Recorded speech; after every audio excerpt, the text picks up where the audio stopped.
इंदापूर तालुक्यातील अकोले गावातून एक धक्कादायक बातमी समोर आली आहे. निलेश आष्टेकर या शेतकऱ्याचे जीवापाड सांभाळणारा सिकंदर नावाच्या घोड्याचे हृदयविकाराच्या झटक्याने निधन झाले आहे.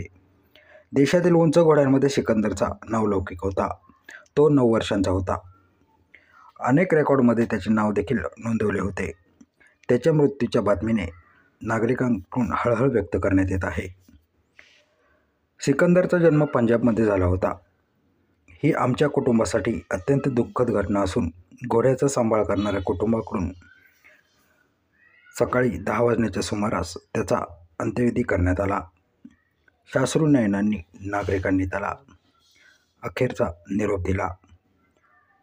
त्याच्या जाण्याने आष्टेकर कुटुंबावर दुःखाचा डोंगर कोसळला असून त्याच्या अनेक आठवणी आमच्या हृदयात राहणार असल्याचे त्यांनी सांगितले.